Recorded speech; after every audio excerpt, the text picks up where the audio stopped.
from Significant. This is Crack It in an Hour. Hello, everybody, and welcome to another episode of Crack It in an Hour. I'm Simon. I'm Jesse. I'm Roman. And I'm Biz. And welcome to Significant Studios. We've upgraded our studio a little bit. I guess if you're listening, you can't tell, but if you're watching, then it's the first work in progress, but we're getting there. It's getting better. Season 2. Yeah. For those of you who listen to us, you know it's one problem, 1 hour to crack it once a week. I think I got the order right. Yeah. And one of us has a problem. No one else knows anything about the problem. And this week, Roman, you have the problem. You are the problem. Okay. I am the problem. Thank you, Jesse. I'm going to hit go on the timer. Someone said that in the comments the other day. Yeah. On Instagram. Because Biz is kind of our chief design officer on Crack It, and you did a beautiful image, and over my face it said, one problem. And so someone said, oh, it looks like Roman's the problem. I guess I am. Thank you. Listen, the truth comes out. Yeah, I have no control over my subconscious. Yeah. All right, I'm going to hit go, press go on the clock. All right, let's go. I'm excited. First episode of the year, even though it'll probably come out as like the third or fourth. But anyway, I am going back to a format we haven't done in a while. It's more like a Simon type format where it's like, what if we try to bring something back that maybe could be a business, maybe it could be awesome, a trend, maybe it could be something. And it's a big conversation in my household, like I think most households who have teens, which is screen time. And when we talk about screen time, or at least a couple of times it happened, my wife and I, inevitably we got to, when we were your age, you know how it worked. Well, you had to call the family home. Yeah. And you had to prep your polite speech, talking to your friend's sibling or parent, like, hey, Mrs. Smith, this is Roman. Could I speak to Johnny? And you have to do a bit of small talk and everything. Now you don't need to do any of that. Yeah. Because the landline doesn't exist anymore. Yeah. So how do we bring back the landline? Yeah. There's been not only is this something like I've thought of this Me too. subject before. Me too. I have thought of it for my family, and I actually don't know how to do it. Like, obviously, I know where to buy it, but I don't know how to get people to use it, how to promote the benefits of it, how to position it even in the family in the conversation, right? Yeah.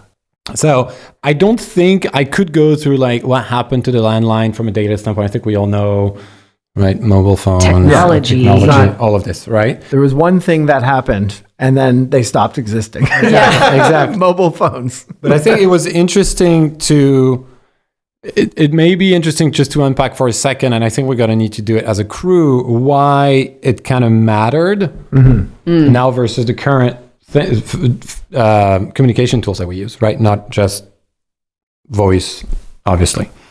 So it was a bit of the home anchor. Yeah. It's like the one way to get in touch with someone. And like I said, it wasn't like attached to a person. It was attached to a household. Yeah. So there was a bit of like that. It's a shared thing, right? Like I was going to say community. It sucks because usually households are family. It's more than a community. But there's a shared thing in there. It was built-in boundaries. So you wouldn't get in touch with someone you wouldn't call someone at 11 p.m. Totally. Oh, yeah. See what never. you mean, yeah. If you want to talk to your friend and you're 17, then no. You're calling not, between it's not happening. 9 and 8 and 9 or 8 and 8. You see what I mean? Unless they had the private bedroom. The bedroom phone. Which is also a thing. Oh, yeah. It was a big thing. That was you got upgraded. You know what I mean? When you're 16 or whatever. Big deal. Yeah. Yeah. So it did a lot to, I think, educate, teach kids and teens to sort of interact with people they're not used to interacting with necessarily. So there was a big social component to it beyond just the pure communication, screen time, and everything. And one other thing maybe I want to talk about before we get into okay, how do we do this? Is we've seen some landline-like products emerge. And I don't know if you've heard of Tin Can. Did you see Tin Can? Yeah. They're the ones who are doing amazing. They were all over my social feed during the holidays. I think And that's GPT told me this, and GPT failed me twice this week, and I didn't verify that piece of data. Damn. But I will say, it seems like they created an outage on Tin Can because they sold too many of them in the holidays. Yeah. So Tin Can is for those who don't know, what it is. It looks like a landline. It's very colorful. It's really retro designed, and I actually think they have you can if you offer two of them, communication's free between those two, which I think is a brilliant idea, right? Like we talked about it for totally. a partner of ours who sells like handsets. And there is something about the meaningful conversation and selling it in pairs. Jesse, you were like, we got to go to like colleges and sell it in pairs, like to high school, like besties, etc. So there is a bit of a return of landline-like objects. And then we can also talk about dumb phones and all that movement around slow tech. Well, yeah, I think one of the biggest benefits of landlines that you didn't mention was the all you could do was talk on that phone. I think the inherent, there's almost two things that come out of it. There's obviously the focus on the conversation itself, but I actually think what's interesting is there was almost like an inherent boredom that came along with just like, there's like that sort of iconic image of someone just like twirling the cord of the phone. And it was sort of like slow boredom, meaning that you were in the moment, but also you just weren't rushing to the next thing. So I feel like it's twofold. The like no distractions, you're not multitasking, you weren't like looking at apps and getting texts at the same time, you're in the conversation, but also you're not rushing to the next thing, and you were sort of tethered quite literally to the wall. And I think that that's a massive, massive benefit of the intentional conversation kind of thing. I think, this will take us into a whole other conversation, but not only the intention on the conversation, but the comfort in boredom. Yes. Instead of the rushing to the point, to the next thing. I think that was sort of part of the beauty of landline, because you had to just like sit in it. Like that was that. Oh my God. I remember like if a crush called you and like someone in the house answered it. Nightmare. And then it got passed to you.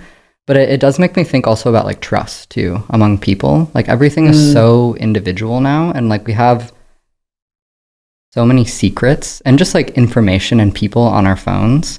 But it used to be that like everyone knew you were talking to somebody and who you were talking to. And then you had to trust that someone else in the house wasn't going to pick up the other phone and listen to the conversation. So I think to add on, like it also built like trust among people in the house too, right? Like in the community or the family, privacy. Which is really like important. Of like, privacy, and then also like trust between people, and maybe communication in that too, right? Like if my brother picked up the phone when I was on the phone, I'd have to go talk to my brother and be like, hey, you can't do that. And that trains like relationships. Your first hard conversation. Yeah. It's important. It's interesting. Yeah, a lot of skills. What's the current state of them? The dying. Do you have any what percentage of households all the major have them? carriers are basically ending the whatever it's called, the protocol that enables you to communicate through a landline. So now it's still the ones who exist are VoIP. Oh, okay. And so the classic traditional landline, I think AT&T said by the end of the decade that it's over. It's done. How many people have a landline in their house these days? I don't know, but the ones who do are the older generation. That makes sense. Yeah. And sometimes some people still have it. So because that number, there was a number, but it was a little biased because older generation, fine and totally fair, but sometimes it comes with an internet line. Yeah. And so they count it in the number, but no one actually uses it. But I think in just actual usage from, like younger Gen X all the way to Gen Alpha, no one's using it. How old would you have to be to have never grown up with a landline in your house? It's a good question. I think like 14, obviously 15. Do you think someone 25 probably never had a landline in their house? No, I don't think so. No. I don't think so. No. Maybe like 18. Yeah, I could say 18. Maybe around that. Okay. When did the first iPhone come out? 2007. Yeah, 7. Okay. So you still had for a couple of years after that. Yeah. It wasn't until like 2010, I feel like, when everyone I mean, really... I don't know. But that would make people 26.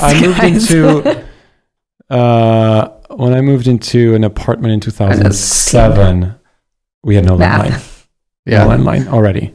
Yeah, so maybe around that time. Because it was even pre-iPhone, you already had a cell phone. And so you didn't need it. But you guys were like... No, but I feel... The only reason I ask is like there is sort of like a... cutoff. There is actually literally a cutoff of like these people don't understand what that is. Yeah. You know what I mean? Yeah, totally. But you know, that's always interesting. Like, I mean, I think I've brought this example up before, but obviously everything is cyclical. We talk about that, like old things become new all the time. And I'm not saying like they will never have one. No, but one of my most interesting examples, and I think I've brought it up before, is, you know, Pluto TV. Yeah. It's like the free TV. And Pluto is actually, if you've never used it, it's organized like cable in terms of how you see the channels. And so if you think about, let's say that 14, 15-year-old cutoff never could have potentially grown up in a house that never had cable and only had streaming services. Totally. And Pluto did a study with a bunch of like young Gen Zers and had them play with like the UI and the setup, and all of these kids were like, it's so cool the way that the channels are organized, and like you actually just sort of like, you don't actually have to find something to watch. Surf. They don't know the term, but they're like, it's really cool. And the reason I bring that example up though is because it's more than just, hey, like retro record players are back. It's them actually experiencing something old as if it's brand new. Totally. And so I think like the revelation of a tethered phone could feel like a brand new piece of technology in a way versus like a resurgence of an old technology. Why? I think that leads me to what would we need to convince them? So I'm thinking of my 14-year-old daughter, right? I think you touched on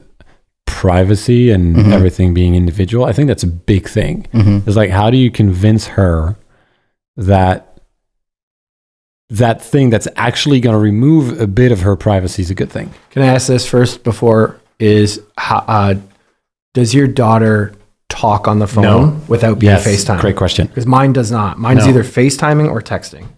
She barely FaceTimes, just texting, and then she's just talking to people in real life. So it's like, because it's like that's another educational hurdle that you're going to need to teach. You know? I don't, and it's not like I'm saying like we need the kids using it. You know what I mean? Like we kind of do, but like it was like I was just wondering like if I was to like think about bringing this back, like where is the easiest market to penetrate? But you do. If you don't, then it's going to die in 5 years again. 10 years, whatever. But what if I got a counter argument to that, but you go. Well, I think it's interesting. I'm not sure I buy what I'm about to say, but I could see a world where it's something you start using when you hit a certain age.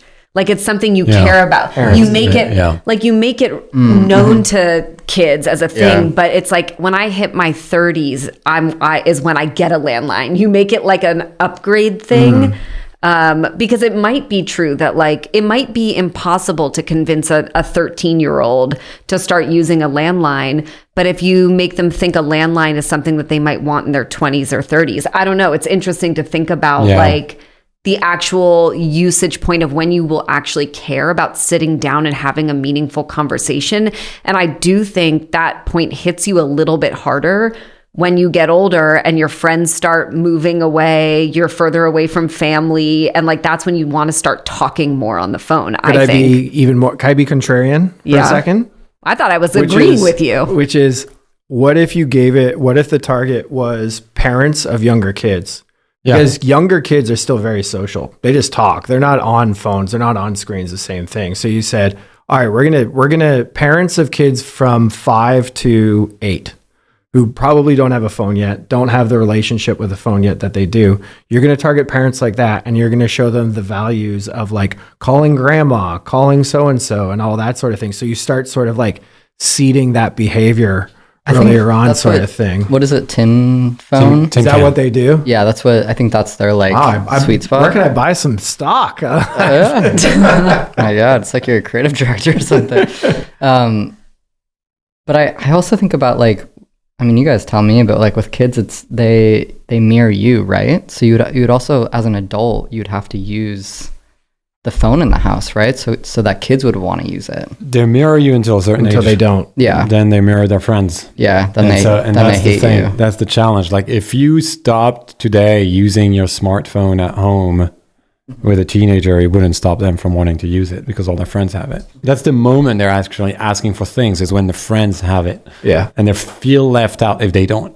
But I like your thing about life phase, because I think that applies to whether it is a kid in their tweens or like pre sort of teen era where they're going to start asking for the phone, or also it can be life phases like older too. Yeah, like sort of stepping into like a new moment or a new time. Yeah. You know? Like I think that's kind of interesting. I mean, it used to be attached to the milestone of buying a house, right? Like, so it's interesting to think about tethering it back to that in a way that's not necessarily about whether you're a homeowner or not, but just a certain. I do think there is a certain life phase where, I mean, who knows what the evolution of technology and our relationship with it will be, but I think for anybody who grew up with less technology and then has gone through the last 20 years of like insane technology.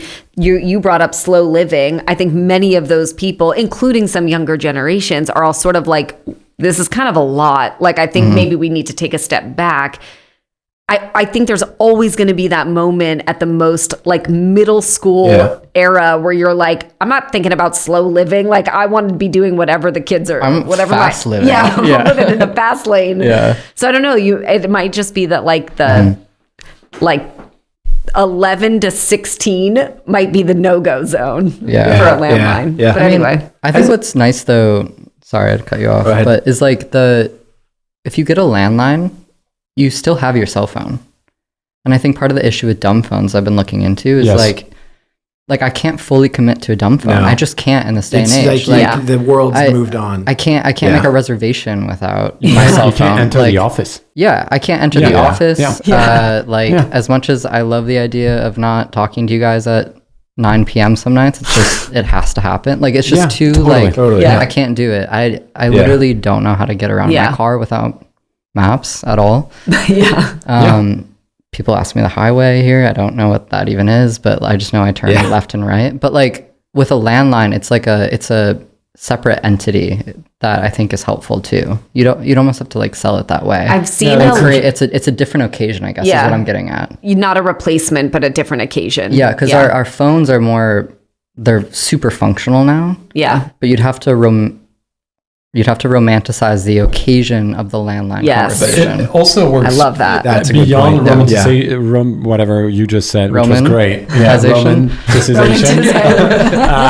Which is a great idea. There's also the functional thing of going with the current of working from home. As you know, people always are like, some people like to work from home, and I like the challenge is how to set up the boundary. Yeah. And that could be one of your boundaries. It's like, okay, at 6 p.m. You can call me on the home phone if you dare. Exactly. Landline is a different. It's a bit of an emergency. It's a real emergency if you're calling. It gets like personal time. Yeah. It gets like Have you? There's that device that I've been thinking about buying. It's it's like a Bluetooth device, and you can plug it into any old phone that you want, and then it will connect to your iPhone.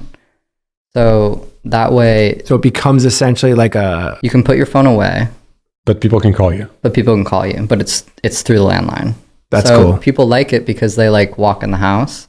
They put their phone on like a little shelf. It's away. Leave it there. And if someone really needs to get a hold of them, they can. They will just I love ring that. in the house, which is kind of cool. nice. I want that. I want one of those. Yeah. What's your conversation on the phone behavior like? Like Me? Yeah. You mean talking? Like when do you call someone? What is the nature of having a call on the phone? I'm a big caller, but I don't know if that's just like me. I don't think that like speaks for like my do people generational. No. And if they do, they're like hello? Yeah. And I'm like, Jesse always pick up. Yeah. I'm like, hey. I love talking. I call Jesse all the time. But yeah, usually people are like, what do you need? And I'm like, well, I just like, Hi. we're going to the bar later. Like what time? Like what, you know? Yeah. But I don't know. I think maybe it's just because something about texting stresses me out. I'm not a good like, I think my Texter. problem with text is that like there is, like I have people in my life who are bad texters, and I don't mean they're bad people. I mean they are poor at the in the context of texting. They leave a lot either unsaid that makes it hard to understand what's actually being said, or they say it in a way that comes off either like not unintentionally rude, unintentionally optimistic, like, yeah, you know what I mean? And that's the problem I Yeah. always have with text is I'm like, it's like, I need to be able to read the Yeah, voice, the the tone is tone, tough. the this, Yeah, it's sometimes to important. understand Yeah. that stuff. You know what I mean? there's so much lost in it. I So think. much lost in it. Yeah. Yeah. I wonder how much EQ overall is declining. Oh, It, 100%. Just, Yeah. and I think I mean, it's for many, many reasons, but I think, I think this is probably a huge contributing factor. It's like not being able to understand any more context in conversation, body language, tone, all of those things. And I would make the argument that it is more valuable than ever. Oh, I could not agree Like more. when you meet people now who have a very strong EQ, I notice it in a way I didn't always used to notice it. Yeah. But so do you think we need to convince some people of the power and importance of the actual conversation before we get to the line? Because you notice how hard it is to get. I sound like an old dude. No, but I know, like yeah. a younger generation that's not that young anymore. Even like 30, 32. Yeah. Convince that generation. Sorry, Biz, to pick up the phone and have an actual conversation. Even though you just said you're not one of them. But it's true. There's like young adults or not so young adults now who've entered the workforce almost a decade ago, and convincing them to pick up the phone to have an actual conversation is hard. They're like, but I emailed twice. Yeah, you see what I mean? Like, do people understand the importance, the meaning, the value of having a conversation? I mean, yes and no. Like, I think sometimes we should give more credit than we do to like, I think I do see a big shift across generations in people wanting to have a more intentional relationship with technology. Totally. And so I think the conversation component is part of that. But I think Biz is right that the occasion is the only way to crack that nut. Like it's because I don't think that you could convince, for example, I have never enjoyed picking up the phone to like make an appointment or even a reservation. I would still prefer to never have to do that through a conversation. Right. Yeah, I'd rather have a difficult conversation with a loved one than Call for, the like, my doctor, insurance and be policy. like, oh, I just like I want to do that online, and I don't. So like that's I know it's an extreme example, but it's like I think if you just say, hey, talking to people is important. I'm like, no, not talking to everyone's not important. Yeah. I'd rather make the reservation online and just like be done with it. But I call my mom every single day and we talk on the phone. Right. And I do too. and I love that. How you stay like, close. I don't know, because even making a reservation is the whole booking through systems removes any accountability. So there's no human anymore.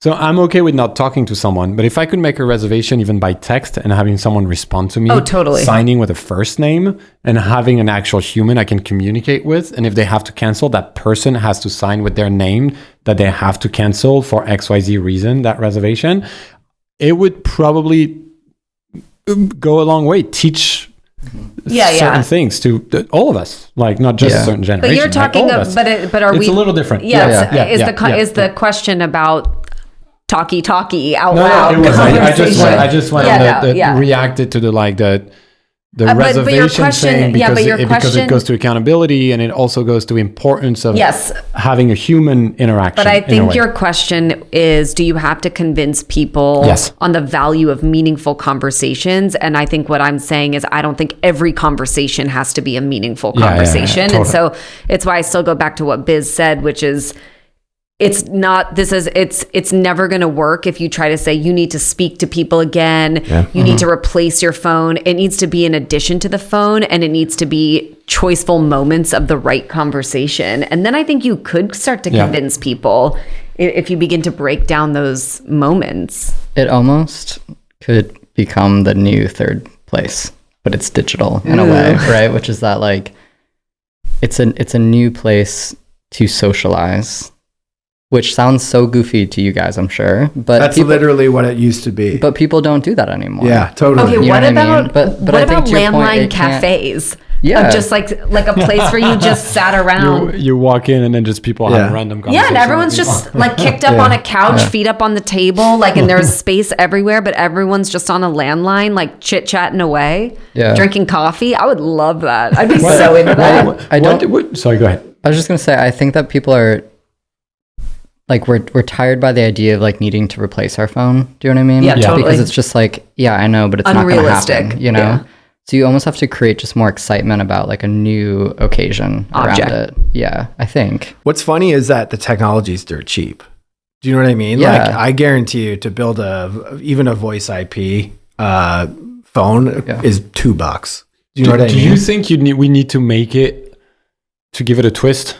Like to give it a bit of a, I don't want to call it smart landline, but does it need a bit of a tech edge to it to make it more interesting? If it made me drinks. Or do we literally revive the rotary phone or whatever it was called with all the dials? And you see what I mean? No, I do. I'm still struggling because of the thing, if I'm going back and being a little bit like hung up on it, is like, who's the market? Like, great question. Because like, you're right. Some people, maybe others will love the simplicity and double down on simplicity. And I just keep going in my head, like, okay, like my dad's a perfect example where he's a 75-year-old man who had a landline, then he moved and he didn't bother getting the next one. Well, let me combine two ideas that you both had to answer your question. Is like the parents of younger kids. But then also the only way to get to actually someone to install it is probably homeowners. Yeah. So why don't we set the target as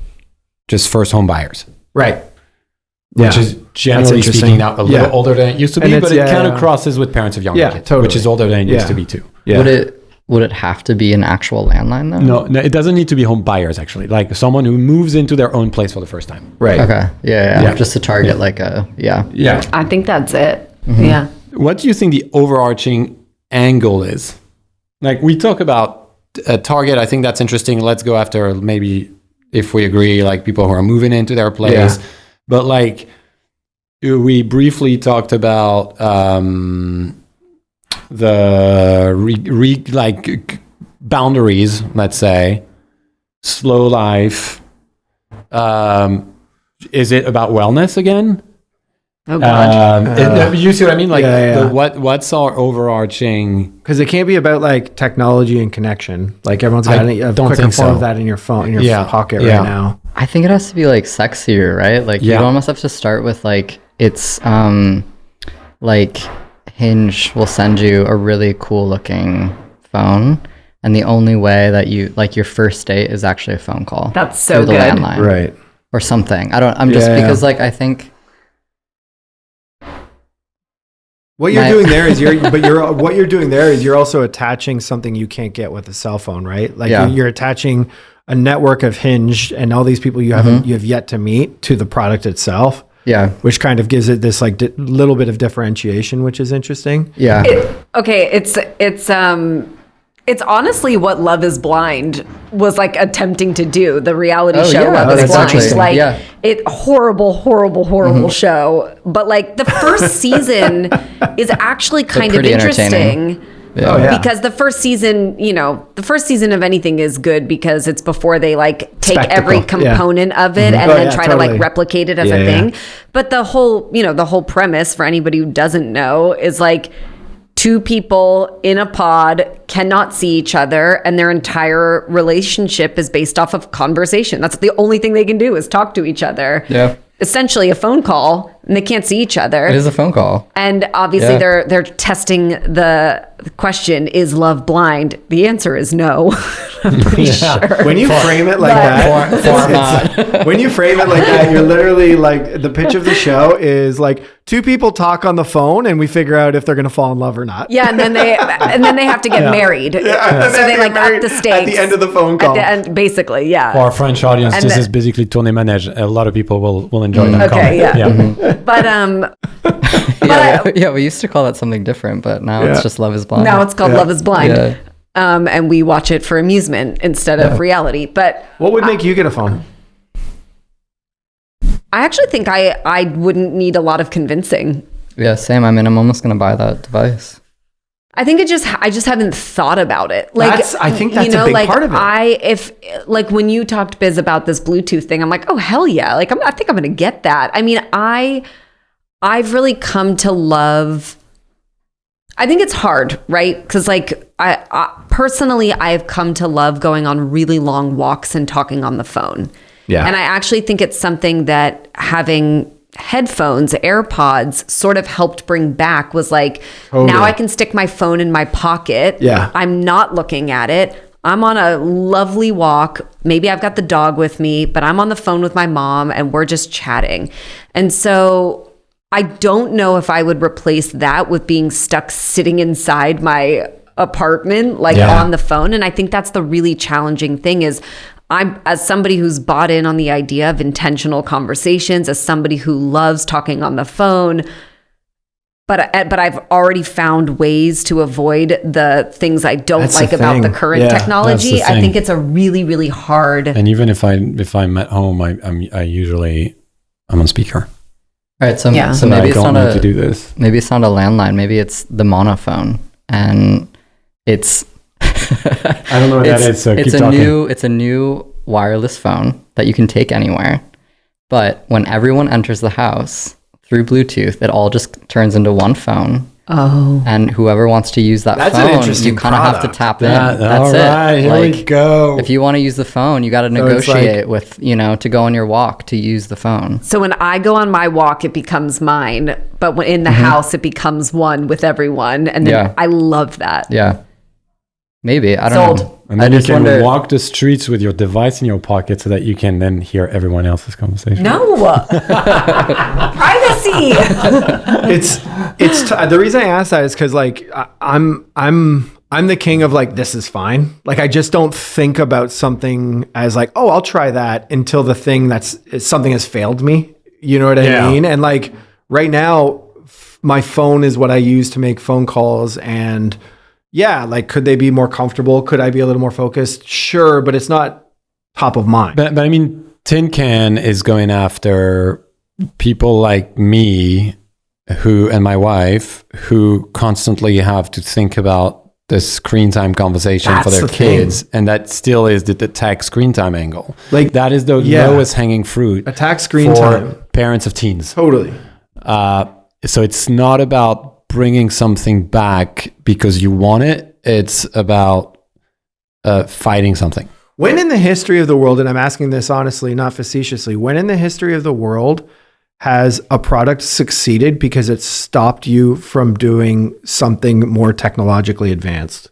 GLP-1?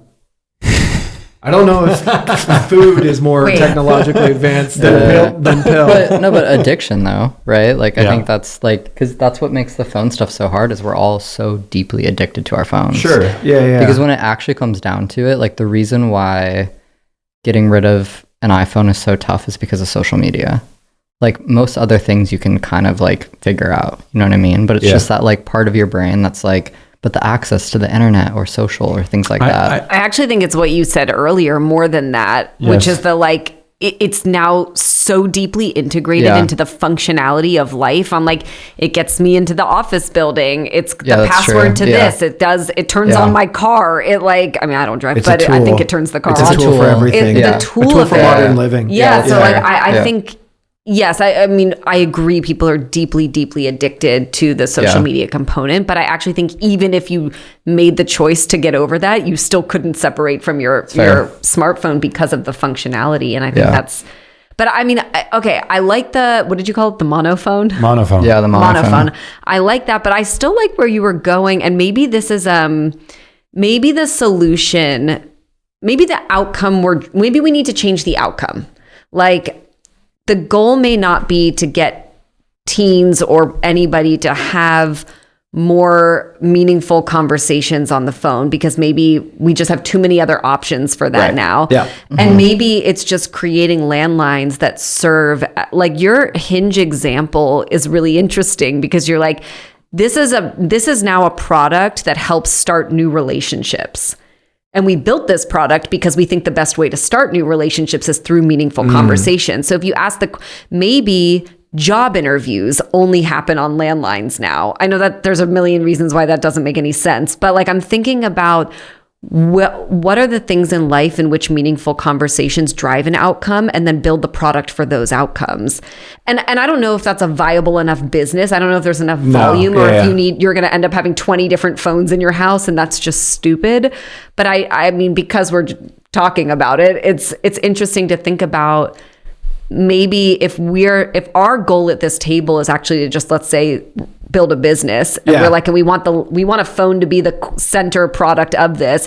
What's the best way we think we can sell this phone? I wonder if the job of a landline is selling a specific outcome instead of overall conversation. I think that's very interesting. Mm-hmm. Like, Cousin Bill's got $1 million in a crate somewhere. We got to figure out what to do with them. What are we doing with them? Yeah, because you're right in that, like, if you really lay it out, I mean, we've been kind of tiptoeing around it, but if it's like, what's the purpose of this? There is none. But we need to, so maybe that's the goal, is like build purpose into it. The only purpose we can think of is to stop people doing something else. Yeah. And it's a very specific niche. Otherwise, no one else needs this. Yeah. You know what I mean? Yeah. So it's like, okay, let's build a purpose for it. Yeah. Which I think is the better way to go. Yeah. But to your point, like, I don't know if that is suddenly now like, oh, there's my pizza phone, there's my date phone, there's my, you know what I mean? Like, I can't figure it out exactly yet. But this is what the bat phone was. Right. You know? So, I mean, in some ways, we're just deciding what we think is worthy of the bat phone. But I like the idea of, like, you gotta figure out purpose for it, because right now it doesn't have any. Yeah, and I think the original purpose, you just can't convince people. I mean, I think you could I think you could convince people of the benefit of reduced screen time and more meaningful conversations and all of that. But I think there are already other solutions to that. Hey, put in the headphones. Unless it's with children. Right. Unless it's connections with your connection with your children. Right. Yeah. Right. Which is a worthy purpose. Yeah. What do kids want? Yeah. I don't know. Every time we talk about kids, I try to send them to, like, magic camp. Yeah. I think, I keep going back to, like, if it is kids, I think it's about building, with kids, you can build behaviors, right? And, like, I think that's what we're talking about here. And, like, is there a way you can pitch everything we were talking about earlier on about the value of small talk, the value of small conflict resolution through phone, the value of sharing, the value of staying close to people that aren't in your house but matter to you, and all that sort of thing. I think there's lessons you could teach there. I'm sorry, I didn't mean to interrupt you. Oh, and so, like, one thing that came to mind is, like, what if you did a partnership with a school board where kids were given, like, remember, I had a pen pal through my school when I was a kid. You know what I mean? What if you created something where in kindergarten or in grade 1, because I guarantee you phones cost 20 cents to make these days. And, like, if you gave everyone a phone and it was suddenly, like, honestly, like, teaching EQ, teaching social interaction at a young age. And that's a very sort of, like, it'd be cool if easy way to do it. If you were given a phone that only was connected to a phone of somebody in another country, and, like, all it did was you and that pen pal, and then you learn how to talk to people. Yeah, you know what I mean? But I do think words like teaching and lesson don't work for you a would never, kid. You'd never put that on the front of the box. Yeah, but it just made me think about, like, I mean, every kid is inherently in, like, a counter rebellion to whatever their parents are doing. It's actually almost kind of the opposite, I think, of the, like, you know, what you were talking about of like kids modeling the behavior they see. I think when you hit teens, it's the opposite. You're just like, I want to do so like, I don't know, phone as a rebellion. The counterexample is this whole nostalgia movement with high school kids. They're literally doing everything we did at their age. Yeah, but we're not doing it now. That's what I mean. If like all the parents were using digital cameras now, it would not be I'm saying, exactly. I'm sure, exactly. Like they think they've discovered it. Like, yeah. So I just went on a trip and my daughter took all of her picture from a digital camera. Yeah. But it's in addition though, right? And I think that's the thing, right? Yeah. Like a little bit, but she still has her phone. She does. You know what I mean? She's more interested in taking pictures from the digital camera. Was she still using Snapchat or like Instagram to signal like she was there? She was taking photos, like putting it on like her story. Not much. Okay. I don't know. I'm not in her phone, but she's I was going to say that, she's not on Instagram, and she's on Snap. Probably that she tells me, and I trust her to communicate one-on-one or one-on groups. So sometimes sending pictures, but more messaging and the picture taking. She was like, anytime she would forget it and leave it behind, because everybody has obviously we all take the phones, but the rest is just secondary. Yeah. And she would be like, I forgot my camera. And she'd be so pissed. So it was really a thing to like, it is the way to take pictures again. I mean, I guess we all have some example of that, right? Like when I was in high school, like iPhones were the thing. We all had them, but then we also had digital cameras and we also had like record players. So that's like when that started to like really come back. So I just, that's where I keep coming. Like, I don't know if it's like if it's sort of like in addition, like it's a different occasion. Like obviously the nostalgia of it has a sort of anti component baked into it, but it never replaced the thing, right? You have a record player, you don't get rid of Spotify. They just 100%. Coexist because they're different moments and they're different ways to experience that thing. Item. Yeah. So like, yeah, that's why I don't know, like it's not replacing the phone. No. It's just like, it's a different occasion, which makes sense with like the pen pal or like the dating or something. Yeah, but that's it's like, why I think it needs to be tied to like a different sort of moment, right? You're rewriting the moment. I think that's why I just don't agree with the idea of selling it as a solution to screen time. Like, I think that's what we keep coming back to. And I think, I think you to the like, find a different purpose for it. I mean, one of the benefits will be that you'll reduce screen time, but I think if you go in through that door, you're just it's lessons, it's school boards, it's like values, let me teach you, and it's like that's immediately like a don't tell me what to do. What is it? Why are we like why does your daughter want to take photos with the camera? It's the aesthetics. Like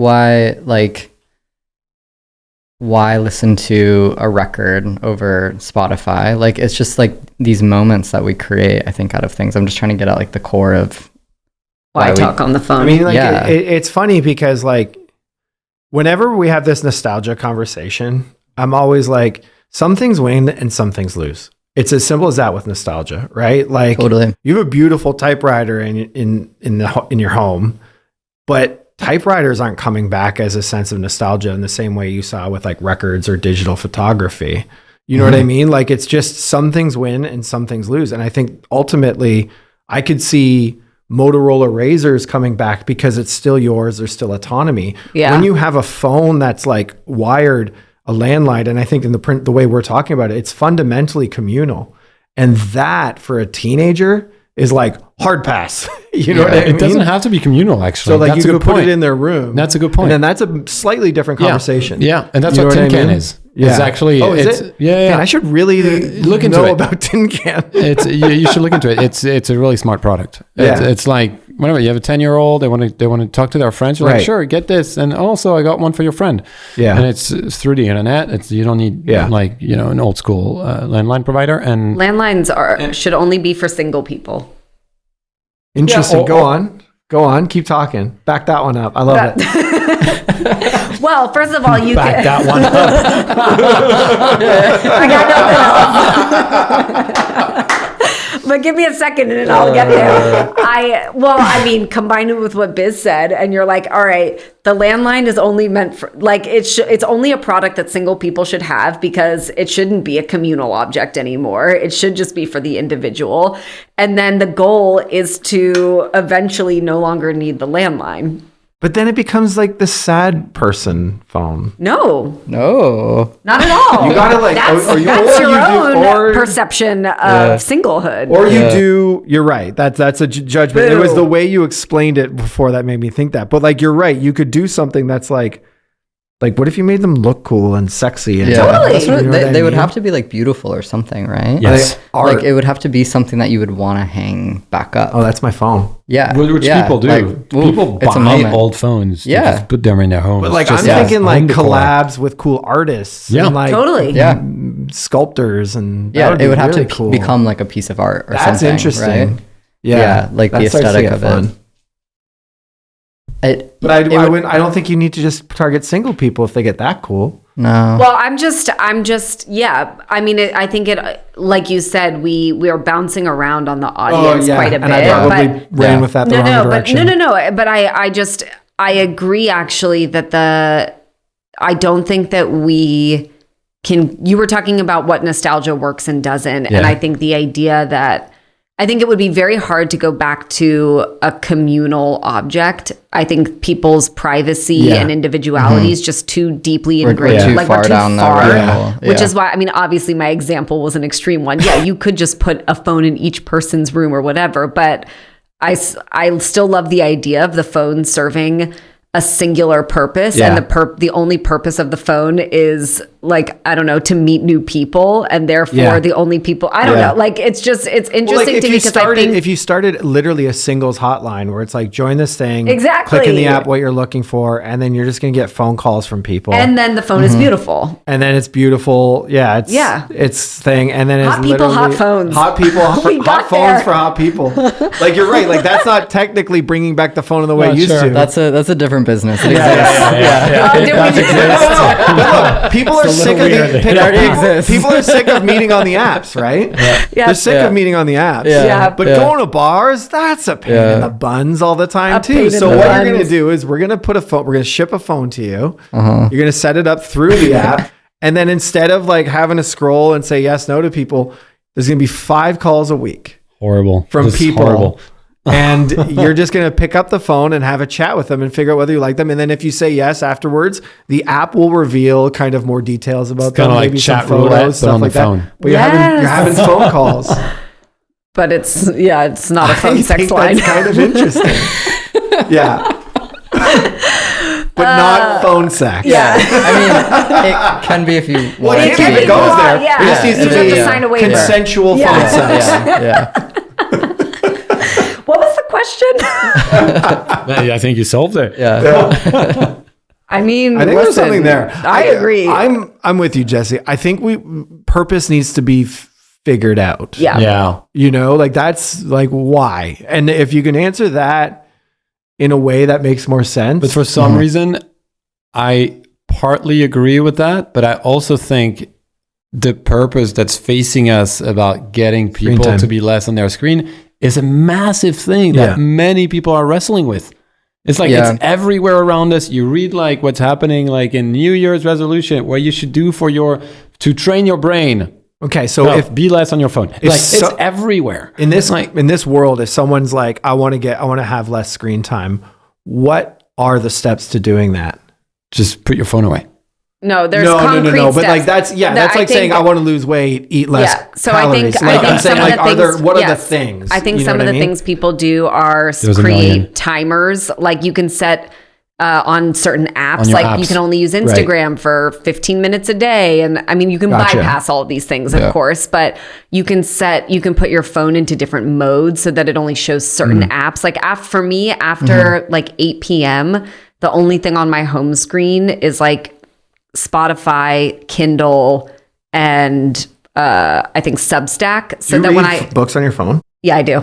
On your phone? Interesting. Only if my Kindle's dead and I forgot to charge it Okay, and I I was can't gonna say, remember, but I was like- I will. Yeah. And then like, but then if I pick up my phone, because that's a hard habit to break, but at least what I see is something like productive and It's useful. creating more friction, right? Yeah. That's sort of the thing. It's like making it less easy to Yeah, just less like, easy. Yeah. And there's a lot of people like set a physical space in their house. Yeah. When they walk in, the phone goes there. Yeah. And it's not That's moving from such a there. new, If there's so if- many if- businesses. If you stemming need off it, of you have that. to go there. Sometimes it's locked, but Yeah. the less extreme version, it's not like maybe you have a shelf next to your door and you just put it there. If you need it, you have to go stand at the shelf. So I mean, but you have to set your own rules. At some point, you have to want it. Is there a way, like, I don't know anything about that I keep thinking about trying to actually bring this back on a business level. Is there any sort of company that you could partner with that does that sort of thing that could, the next step is you get a land? I don't know. Yeah. You know what I mean? Yeah. Like, I'm just trying to think of like, what are inroads that currently exist that we could potentially. There's Brick, which, Yeah. have you Yeah. guys seen that? Yeah, totally. But it's a problem that It's a you partnership. mentioned, right? Brick is one of the ones that just sort of makes it a dumb phone, does it not? Or am I? Yeah, It so does, I think- but if the almost like that device I was talking about, like you put the Brick on your actual phone, but then your phone is then Bluetooth connected to the landline that they send you. Oh, nice. Could be like a way at it, Yeah. you know? You want to say something? No. Okay. Just, You had a bad idea. I had a bad idea and then I was laughing to myself about it because it's not just a bad idea, it's nonsensical. Okay, now you have to say it. Yeah, what is Well, it? I was just sitting here thinking like, what would be Oh no. what would be something that would like highly motivate me to like have a landline? And I was like, well, if I could talk to my dog, like I would There's be. no way. But there's no way. And then I was Maybe just another like 20 years. laughing about the thought of like having a landline that just Well, was the like a other direct irony line of that, to the other my irony dog. too, of that is like, I would bet $1 billion that the first way that's going to happen is through your smartphone. Yeah, for not through sure. a landline. For sure. I totally.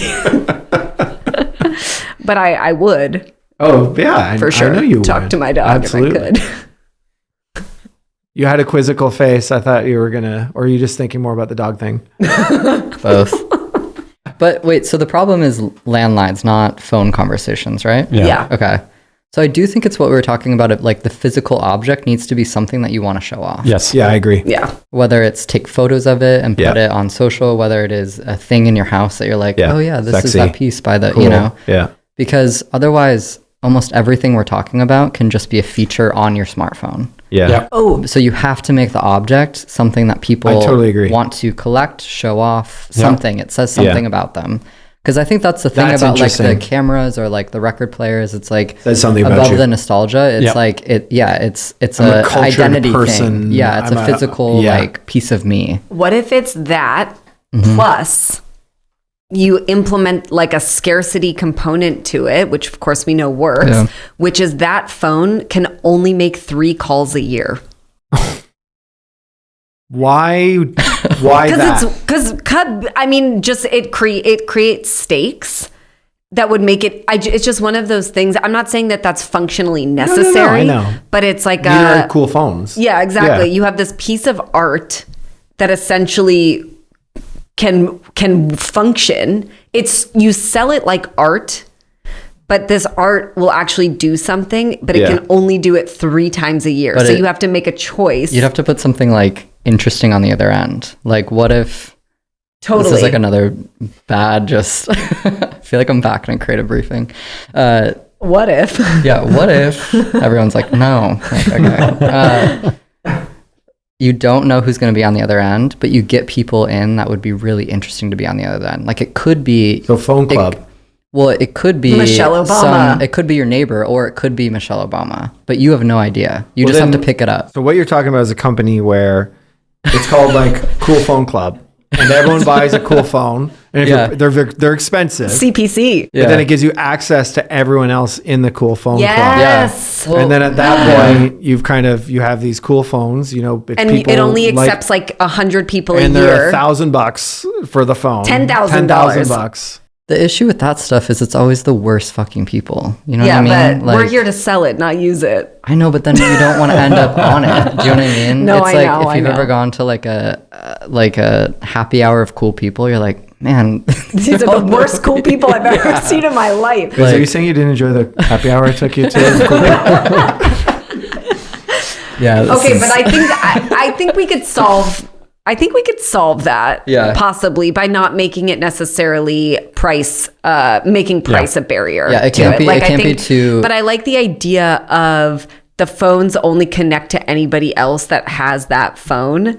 And if you create like an art element, if you create a membership club element, if you create maybe a scarcity component, like I think you could start to, rather than just, because I think the whole thing we're trying to do is not bring back a thing and have it be used for its original purpose, but give it some other new purpose. I don't know now. I'm kind of thinking, what if the purpose was what you're saying? Like, what if it's like like people buy, let's be honest, people buy record players because record players look cool and they make your house look cool. You know what I mean? Like, that's kind of a bit of what they are for. Well, yeah. I mean, then I go back to what we said at the beginning, which I think the audience is actually like 35 and up. Maybe. Like, I think instead of trying to convince kids and sure. No, we're not convincing kids anymore. Right? We were there. Yeah, but then we kind of came back to it and then we've been all over on this one. Yeah, we've been all over. Yeah. But I think you could, I think what's interesting about that is it becomes an aspiration for younger people. Like, oh, this is something that I might get when I'm in my 30s. House. Like, which I think is the way to go. Make it the run club of people who don't like to run. Yeah. I guess, well, I'm kind of curious, like, what the aspiration is. Because I think about, like the core of it, right? So, like, yeah, most people who buy a record player buy because it like looks cool in the house and you get to be like, yeah, I have a record player. Look at all my sweet records. The reason why that means something. Yeah. Do you hear the crackle? Oh man, that's kind of how Neil wanted it to hear. Yeah. Can you flip the record? But the reason why that's cool is because there's someone, the most extreme version of that actually knows music, that actually has a wide collection, right? And they are setting the tone of why that's cool. Yeah. So who sets the tone of why the landline is cool? Do you see? Yeah, I do. Who's the hipster? The most like extreme, like they're the reason why it's cool. Yeah, you need an audio file. You need something. Like I think that you know to me mean? doesn't seem impossible to figure out. No, but I'm just curious, who is that? Because there's a lot of ways you can go. Is it a conversationalist? Is it a debater? So many different ways with that, and you could actually go into different markets through that, like different audiences. Yeah, like you could go after the like wellness people as like this is the best way. You could go into the communication, open honesty people. You could go into niche hobby people and you want to talk to your communities and that sort of like there's a million different ways you can. I think that's just what it's missing though, is sort of the like what's the like juice? For cameras it's the aesthetic, for music it's the cultural badge. Like what is the I feel like a couple weeks ago you were talking about the history of gossip. And how was I don't know. Oh great. And how it actually stemmed from gospel. Like it was like, wasn't it through it was sort of like the idea of gossip wasn't like a bad thing. It wasn't people talking shit behind each other's back necessarily. Yeah, it was a way for women to have power in structures, which oftentimes was communities like religion. I think that was like the origin of it. And I don't know exactly where this goes, but I think it's interesting for the phone, for like that to be almost, like the center of the community, perhaps. Like if you take that idea, I'm not saying it only has to be women necessarily, but like, this secrets, gossip, gospel, community. I'm not sure. I don't have it like fully landed in my head, but something that you were just talking about made me think of like, that is almost a potential like center of gravity. Feels like kind of interesting. Sacred conversations, or like sort of like there's something about like the meaningfulness of it. It can't be replicated, it can't be shared, it can't be intimacy. You could record it but you can't, like what is the core of the thing? I think that's kind of Sorry, I'm just breathing in there. I did not have something deep. I thought you had a really big no. It's funny because a lot of the times I kind of like end these conversations because I know we're getting to the end where I'm either like, do you feel it? I can feel it in my bones. Well, I can feel it because I keep looking down at the time. Oh, okay.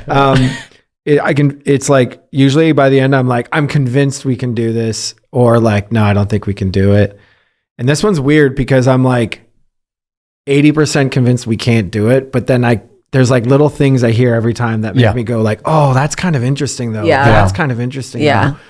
And I'm still trying to like the purpose thing is big for me, but then also could the purpose be art, the thing itself, you know, the object itself sort of thing. Mm-hmm. And I still think, I think we're somewhat overthinking it personally. I think the answer is in front of us. I think everywhere in culture, people talk about reducing their relationship, like changing their relationship to technology. Yeah. And I think that is the lowest hanging fruit to do that. Yeah. To me, that's the way in, whether it's screen time, whether it's meaningful conversation, all of this is about a change in your relationship with technology. Yeah. And so I that's the way, the overarching angle. And then there's multiple ways to do it. We're going to help you change your relationship with technology. I think so. And the phone's going to be part of that. I think so. Make the landline the way for tech bros to rebuild their image as anti-tech bros. Yeah, that would be fun. I think it could work.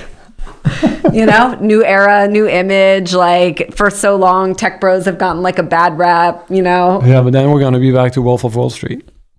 Great. The guys with like the 90s suit. Wasn't bad. It seems like a pretty good time. All right, I will see myself out. Yeah, I'm going to wrap us up. All right, so I think we went so many different places without really landing the plane on this one. Like for sure. There was a lot of conversation about, okay, what really is the purpose? I think there's like probably disagreements here on what the purpose could be. The audience, we circled around many different things. You know, talked about kids, talked about young adults, talked about slightly older adults, talked about first-time home renters, home buyers, but didn't really land it on, okay, let's go after these guys and this group of people and then figure it out. There were a few, like the occasion conversation was interesting. And there were a few fun tactics. Monophone, I thought, was probably the best of all. Oh, yeah. The grassroots with like school was a tactic. Phone roulette was a big tactic that some of you were really into. That sounds a little passive aggressive, Roman.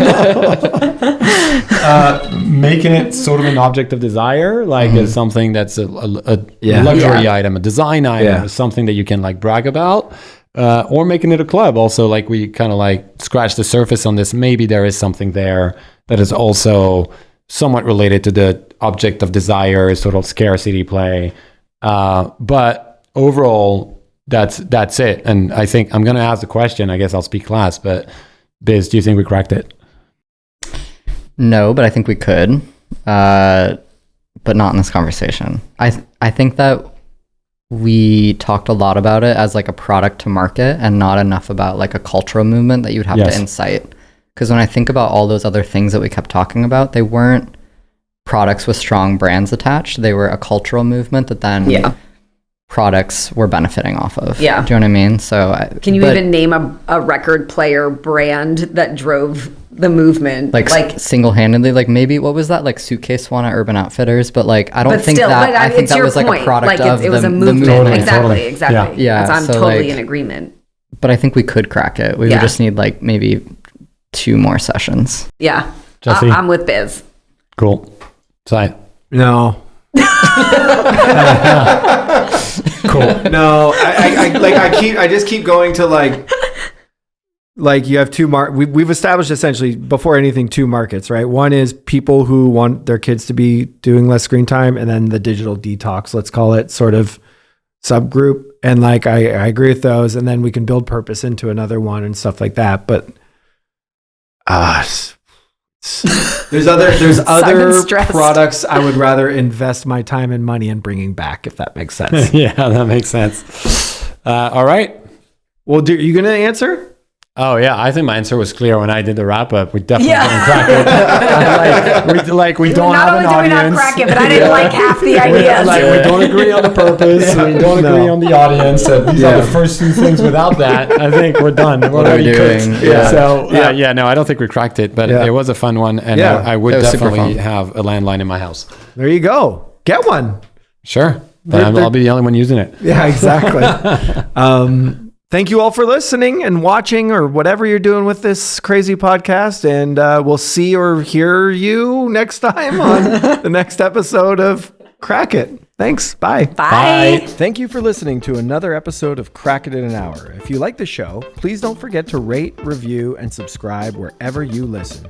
If you have questions, thoughts, or feedback, shoot us an email at hello@crackitpodcast.com or on Instagram @crackitpodcast. Music done by Michael Anastasi, cover art shot by Mick Mint, and all things audio and video taken care of by Nathan Nash. See you next time.